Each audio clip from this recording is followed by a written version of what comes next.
साथियों good evening. भारतीय sir की क्लास में आप लोगों का स्वागत है। देखिए हम लोग पढ़ रहे हैं लाइन एंड एंगल्स पार्ट 3। आज कुछ प्रश्नों के माध्यम से फिर से एक बार चर्चा करेंगे। Adjacent angle, linear pair, half angles, उसके बाद कोटिपूरक और समपूरक, सप्लीमेंट्री एंगल और कॉम्प्लीमेंट्री एंगल। यहाँ पे देखिए एक क्वेश्चन के माध्यम से शुरू करते हैं। एक क्वेश्चन दिया हुआ है AB, CD, EF intersect each other at point O। किस पॉइंट पे इंटरसेक्ट कर रही है? O पॉइंट पे। तीन लाइंस हैं AB, CD और EF intersect each other at point O और दिया हुआ है angle AOE is equal to 30 degree, angle BOD is equal to 40 degree. हमें बताना है एंगल COF कितना होगा, COF की वैल्यू क्या होगी। इस फिगर के माध्यम से हम लोग जानते हैं कि किसी भी लाइन के एक साइड पे जो एंगल बनता है टोटल वो 180 डिग्री बनता है। अब यहाँ पे 30 डिग्री है, ये 40 डिग्री है। O पॉइंट है, ये O पॉइंट है, O पॉइंट है। यहाँ पे 30 डिग्री है, 40 डिग्री। इस कोण को अगर हम पता कर लें, ये कोण हमें पता चल जाए तो इस कोण का मान आ जाएगा, क्योंकि ये जो बन रहा है शीर्षाभिमुख कोण, एक दूसरे के आमने सामने। ये कोण अगर हमें पता लग जाए तो इस कोण का मान हम बता सकते हैं। तो यहाँ पे कोण COD का मान पहले हम निकालेंगे। क्या करेंगे? हम जानते हैं कि जो एक लाइन के एक तरफ पूरा जो कोण बनता है वो 180 डिग्री का बनता है। लीनियर पेयर होता है, क्योंकि यहाँ पे पेयर नहीं है, तीन एंगल हैं, तो इन तीनों का जोड़ 180 डिग्री के बराबर होगा। Angle AOE plus angle EOD plus angle DOB is equal to 180 degree. मान रख देंगे 30 degree plus angle EOD plus 40 degree बराबर 180 degree. Angle EOD is plus 70 degree is equal to 180 degree. Angle EOD is equal to 180 degree minus 70 degree हो गया। तो angle EOD की value आ गई 110, 110 डिग्री आएगा। इसका मान होगा 110 डिग्री। और जब इसका मान 110 डिग्री हुआ तो COF का मान भी 110 डिग्री होगा, क्योंकि ये वर्टिकली अपोजिट एंगल्स हैं।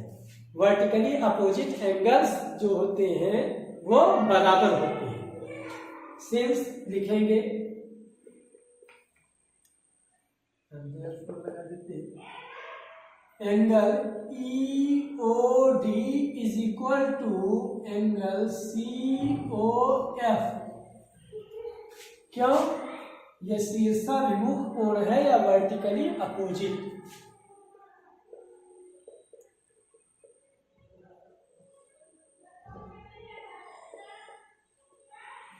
वर्टिकली अपोजिट एंगल है।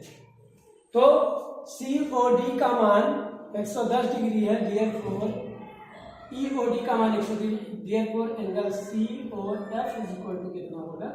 110 डिग्री। तो इस तरह से इस क्वेश्चन को हल करेंगे। आप लोग नोट करिए, स्क्रीनशॉट लीजिए इसका, तब आगे बढ़ते हैं।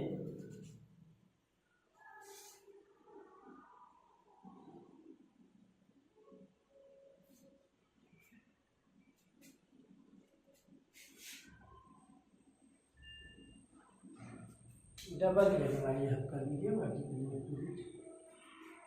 नोट करिए जल्दी से।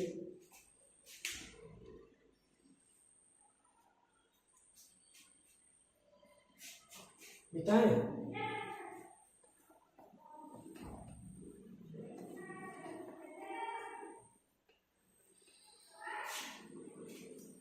अब अगर कुछ इस तरह से कोई फिगर हो, AB, यहाँ पे कोई पॉइंट हो C और यहाँ पे कोई पॉइंट हो डी, एक किरण ऐसे गई हो, ये पॉइंट हो ई, इस तरह से कोई फिगर हो, इसमें पूछा जाए, कहा जाए ए सी बी ये तीनों कोलिनियर है, एक लाइन में है, दिख रहा है चित्र से ही, एक लाइन में है, और D C is perpendicular to A B, D C A B पर लंब है। ये दो बातें बता दी जाए कि ए सी बी कोलिनियर है and D C is perpendicular to A B. हमें निकालना हो कि यहां पे हमें आप लोग कंप्लीमेंट्री एंगल का एक पेयर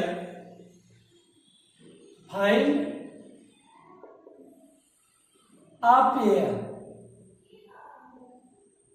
of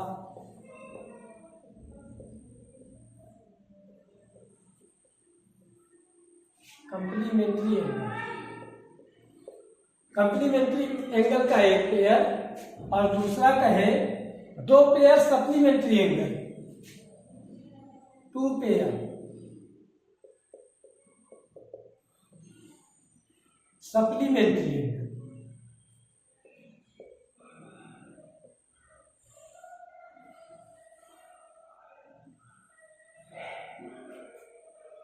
सप्लीमेंट्री एंगल्स, और तीसरा कहे four pair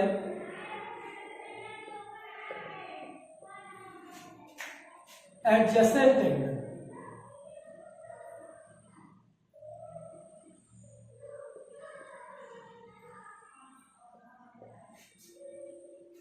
A pair of complementary angles, two pair of supplementary angles and four pair of adjacent angles। इसमें बताना हो तो कैसे हम निकालेंगे, जल्दी जल्दी देखते हैं कि किस तरह से बताएंगे। चूंकि DC is perpendicular to AB, इसलिए ये इतना कोण और इतना कोण 90 डिग्री है, तो पहले का आंसर हो जाएगा एंगल DCE और एंगल ECB। ये एक पेयर हो गया किसका, कंप्लीमेंट्री एंगल का। कहने का मतलब कोटि पूरक कोणों का एक जोड़ा हो गया। दूसरे का आंसर कह रहा है two pair of supplementary angle. Supplementary angle कहां बनेगा, एंगल ACD, एंगल ACD और एंगल DCB। एक हो गया, ये इतना और ये इतना, 90 90 180 हो गया।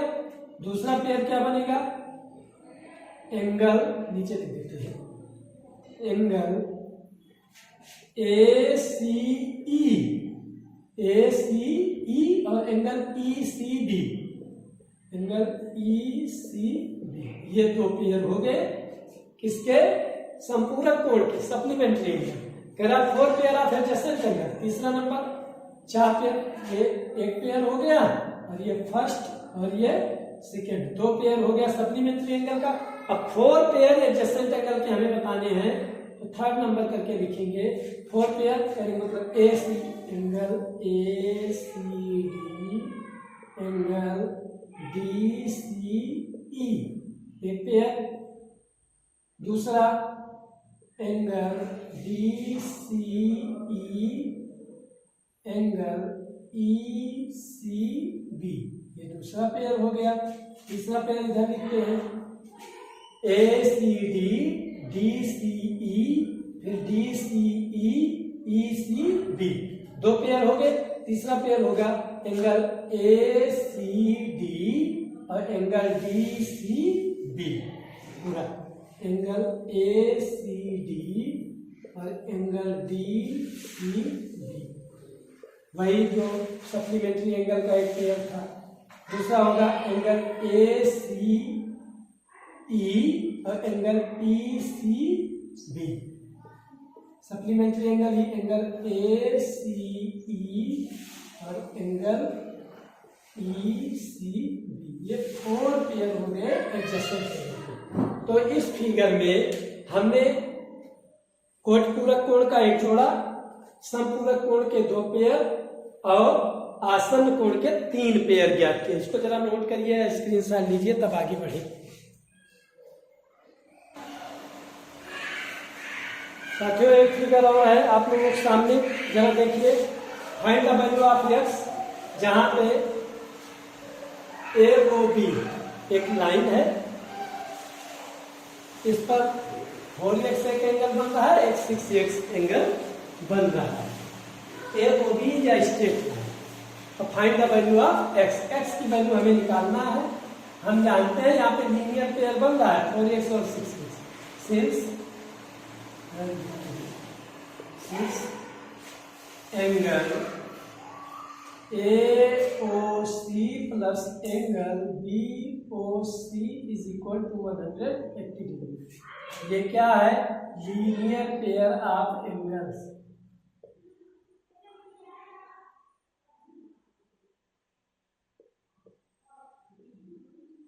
ये लीनियर पेयर है एंगल्स का। लिख देंगे 6x plus 4x is equal to 180 degree. फिर वही है 10x is equal to 180 degree, तो x is equal to 180 upon 10। x is equal to कितना हो जाएगा? 18 डिग्री। x की वैल्यू कितनी आएगी? 18 डिग्री। इसी तरह से एक क्वेश्चन और देखते हैं। x/2 x/3 ऐसे बना हो,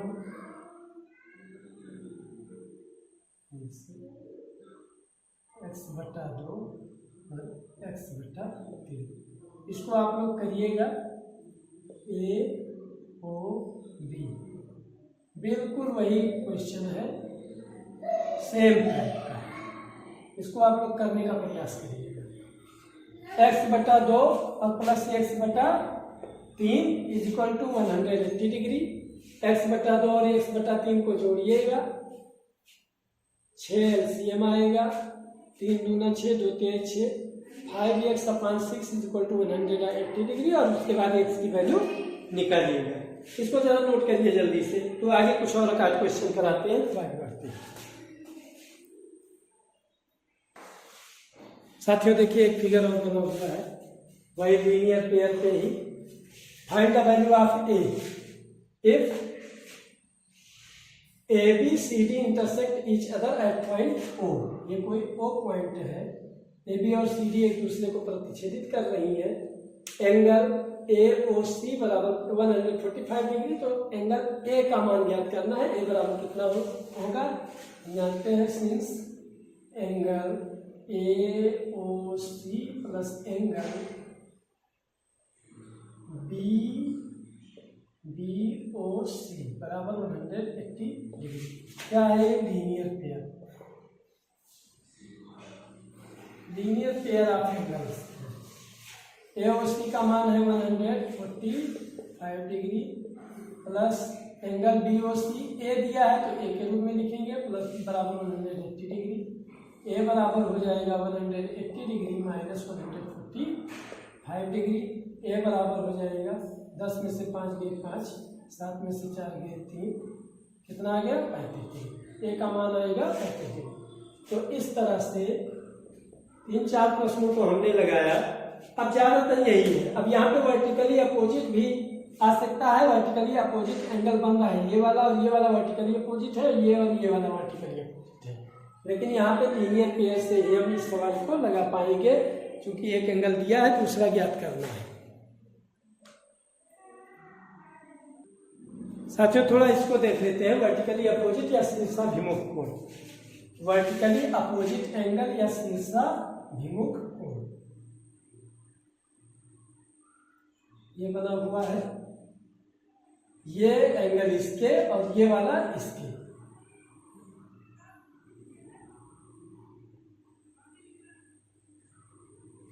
ये वर्टिकली अपोजिट एंगल्स है। कैसे दिखाएंगे? हम लीनियर पेयर ऑफ एंगल्स जान रहे हैं। O पॉइंट पे इंटरसेक्ट कर रही हैं दो लाइनें AB और CD। AB और CD दो लाइनें हैं, एक दूसरे को इंटरसेक्ट कर रही हैं O पॉइंट पे। हमें प्रूव करना है कि वर्टिकली अपोजिट एंगल्स बराबर होते हैं। तो क्या करेंगे? हम लिखेंगे, यहां देखिए, सिंस AB क्या है? AOB स्ट्रेट लाइन है और OC कोई रे है जो O पॉइंट से जा रही है, OC। एडजेसेंट एंगल बन रहा है, और एडजेसेंट एंगल क्या है, लीनियर पेयर ऑफ एंगल बन रहा है। यहाँ से लीनियर पेयर ऑफ एंगल बन रहा है नहीं, तो यहाँ से हम लिख सकते हैं angle AOC plus angle COB, angle BOC is equal to 180 degree. लिख सकते हैं, बिल्कुल लिख सकते हैं। इसी प्रकार से लाइन CD है और रे है OB, यहाँ पे भी ये जो बन रहे हैं दो एंगल जो बन रहे हैं लीनियर पेयर ही है। इन दोनों को अगर देखिए इस लाइन CD के अकॉर्डिंग जब देखेंगे तो ये क्या बनेगा, angle COB plus angle BOD is equal to 180 degree. Second है, दो इक्वेशन हमने बना लिए। अब देखिए यहाँ पे दोनों 180 आ रहे हैं, तो ये दोनों मान बराबर होगा। Therefore angle AOC plus angle BOC is equal to angle COB plus angle BOD। यहां से देखिए एंगल BOC और एंगल COB दोनों सेम है, दोनों बराबर है, तो कैंसिल हो जाएंगे। हमें मिलेगा angle AOC is equal to angle BOD। यही दोनों एंगल जो है वो वर्टिकली अपोजिट एंगल है। यहाँ लिख देंगे since angle BOC is equal to angle COB, ये दोनों बराबर क्यों है, चाहे कहिए BOC चाहे कहिए COB, तो कैंसिल हो जाएंगे और angle AOC is equal to angle BOD। इस तरह से हमें मिल जाएगा कि ये वर्टिकली अपोजिट एंगल जो होते हैं वो बराबर होते हैं। सिमिलरली इसी प्रकार हम प्रूव कर सकते हैं angle COB is equal to angle AOB, इसको भी प्रूव किया जा सकता है इसी प्रकार से। यहां से चलेंगे ये एंगल प्लस ये एंगल 180, फिर यहाँ से ये एंगल प्लस ये एंगल 180, ये दोनों में कॉमन एंगल आ रहा है, ये कैंसिल हो जाएगा। Angle COB is equal to angle AOD। बिल्कुल इसी तरह से हम वर्टिकली अपोजिट एंगल दिखा सकते हैं। साथियों एक दो सवाल और इसमें करेंगे, अब आगे चौथा पार्ट पे हम लोग जाएंगे तब पढ़ेंगे। इसी तरह से भारती सर की क्लास ज्वाइन करते रहिए, क्योंकि कहा जाता है ज्योमेट्री जिसकी अच्छी होगी उसकी मैथमेटिक्स सबसे अच्छी होगी। तो ज्योमेट्री में थोड़ा ध्यान से और अच्छे से रहता, एक बार अगर हमें बातें समझ में आ गई तो आसान हो जाता है, लेकिन लिखना इसमें ज्यादा पड़ता है। हर एक एंगल लिखना पड़ेगा, हर चीज की समझ बनानी पड़ेगी, जानना पड़ेगा। तो इसी तरह से हंसते रहिए, मुस्कुराते रहिए और भारती सर की क्लास ज्वाइन करते रहिए। इन्हीं बातों के साथ आज की क्लास से इजाजत दीजिए। जय हिंद।